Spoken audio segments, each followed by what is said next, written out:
इस कलयुग में भगवान श्री राम का कई वर्षों का वनवास खत्म होने जा रहा है। आज समस्त भारतवासियों में खुशी का लहर है। सभी राम भक्तों से अनुरोध है कि 22 जनवरी 2024 को भगवान राम जन्मभूमि स्थल अयोध्या में भगवान श्री राम मंदिर का प्राण प्रतिष्ठान होगा। सभी राम भक्त अपने गांव शहर में सभी लोग श्री राम भक्ति में लीन होकर घर पर दीपक जलाए, भगवान राम का पूजन पाठ करें और मिठाइयाँ खाएं, खिलाकर गले मिलें। आइए आप लोगों को भगवान श्री राम का कलयुग में कैसे वनवास खत्म होता है, प्लीज़ हमारे चैनल को सब्सक्राइब, लाइक और जितना हो सके उतना शेयर करें। 20 जनवरी 2024 भगवान श्री राम प्राण प्रतिष्ठान का निमंत्रण हर घर तक पहुँचाए। वैदिक मंत्रों उच्चारण के बीच भारत के प्रधानमंत्री नरेंद्र मोदी ने चांदी के ईंट से अयोध्या में राम मंदिर का प्रतीकात्मक शिलान्यास किया। कोसों मील दूर 5 अगस्त 2020 का वो दिन था जब पीढ़ियों से चली आ रही कोशिशों का अंजाम भगवान राम के मंदिर निर्माण में पूरा हुआ। लेकिन इस जीत की भारी कीमत 2 समुदायों के बीच बढ़ती दरारें, जिसकी वजह से देश भर में दंगे और नरसंहार हुए और जिस कलह का अंजाम बना 1993 के मुंबई सीरियल धमाके। हालांकि मुरली मनोहर जोशी, कल्याण सिंह और लाल कृष्ण आडवाणी जैसे दिग्गज जिन्होंने शुरुआती राम जन्मभूमि प्रयास में योगदान दिया, खासकर आडवाणी जिनकी सोमनाथ रथ यात्रा आंदोलन के लिए निर्णायक साबित हुई, मगर ही साथ ही बाबरी मस्जिद विध्वंस का कारण भी बनी, जिसके लिए सभी को कोर्ट कचहरी का सामना करना पड़ा, लेकिन बाद में बरी कर दिए गए। उनमें से एक को भूमि पूजन में आने को न्योता नहीं दिया। एक और तलब बात, भूमि पूजन का दिन अनुच्छेद 370 के निरस्तीकरण के पहले साल गिरा भी थी। दोनों कार्य भाजपा घोषणा पत्र में महत्वपूर्ण मुद्दे थे और उसी तारीख पर पूरे हुए। हालांकि दशकों लग गए, क्योंकि जहां तक हमें याद है मामला एक अदालत से दूसरे अदालत में चक्कर काटता रहा। डच मनोवैज्ञानिक पीटर वेंडर वी ने अपने लेख में God must be liberated a Hindu liberation movement in Ayodhya बताया कि विशेष कम से कम 1856 से विवाद में था। जब अंग्रेजों ने अवध पर कब्जा किया तो उन्होंने 1861 में बाबरी मस्जिद के चारों ओर एक रेलिंग लगाई ताकि मुसलमान उसके अंदर इबादत जारी रख सके। हनुमानगढ़ी के महंत जवाब में मस्जिद के बाहर एक चबूतरा बनाया। बाबरी मस्जिद मुआजिन ने जब जिला प्रशासन से शिकायत की तो मस्जिद से चबूतरे को अलग करने के लिए दोनों के बीच दीवार बनाई गई। ये व्यवस्था कुछ समय के लिए 1883 तक टिके। जब हिंदुओं ने एक बार फिर से जोर लगाया, फिर कोई फायदा नहीं हुआ। 1934 में अयोध्या के पास एक गांव में गौ हत्या से जुड़े दंगों में पहली बार जिन्होंने बाबरी मस्जिद को नुकसान पहुंचाया।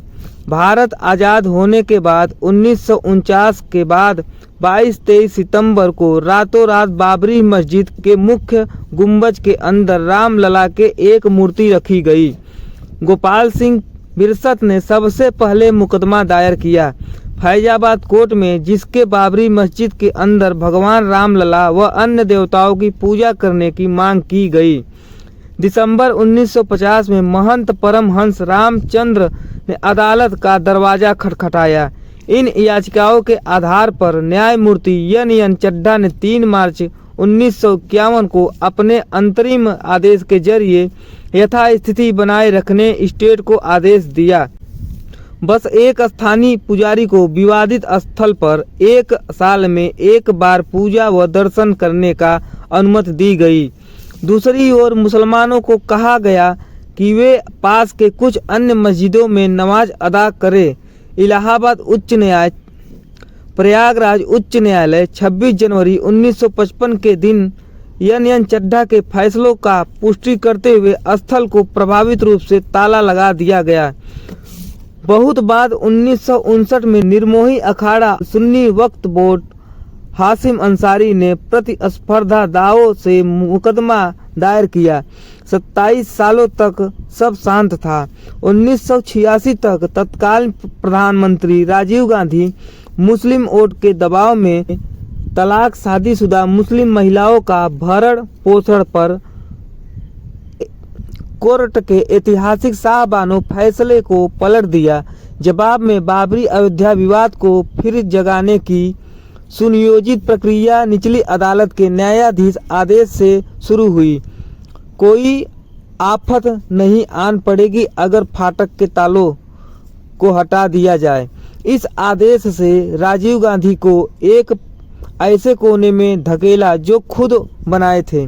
मुस्लिम वोट खुश करने के लिए ऐसी आलोचना हो रही थी, इसलिए हिंदू वोट को खुश कर पैमानों को संतुलित करने की कोशिश की और इजाज़त दी। 40 साल के बाद बाबरी मस्जिद के ताले खोले शिलान्यास करने की खैर नतीजन उन्होंने एक पेंडुलम बॉक्स खोल डाला जिसका आखिरकार हश्र हुआ। बाबरी मस्जिद का ढहना इतिहास में कुछ ऐसे मौके होते हैं जिनका बड़ा राजनीतिक फायदा उठाया जा सकता है।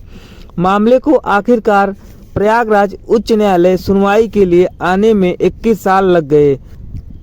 2010 में सर्वसम्मति से फैसला हुआ कि 2.77 एकड़ विवादित स्थल को 3 भागों में बांटा जाए। हिंदुओं के लिए रामलला की मूर्ति वाला केंद्र गुंबज निर्मोहित अखाड़े को राम चबूतरा और सीता रसोई और बाकी सुन्नी वक्फ बोर्ड को मांग। इस फैसले से कोई खुश नहीं था। इसलिए आध्यात्मिक गुरु रविशंकर ने दोनों के बीच समझौते करने की कोशिश की। उनके प्रयासों से कुछ वरिष्ठ मुसलमानों ने पूरे 2.77 एकड़ के भूखंड को हिंदुओं को सौंपने के लिए राजी हुए, लेकिन उसका कोई खास असर नहीं हुआ और पार्टियां सुलह करने में नाकाम रही। भारतीय सर्वोच्च न्यायालय ने अंत में मामले को फास्ट ट्रैक करने का फैसला लिया और 14 मार्च 2018 को याचिका पर सुनवाई की। हम इस मामले का जमीनी विवाद जैसे उपचार करेंगे। 1.5 साल बाद 9 नवंबर 2019 को 5 जजों की बेंच ने 929 पेज का एकजुट फैसला सुनाया।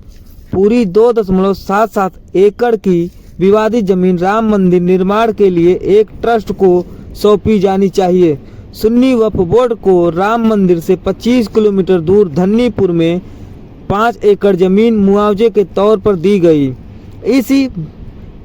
इस बीच अदालत के आदेश पर राम मंदिर के निर्माण के लिए एक ट्रस्ट राम जन्मभूमि तीर्थ क्षेत्र स्थापित किया गया।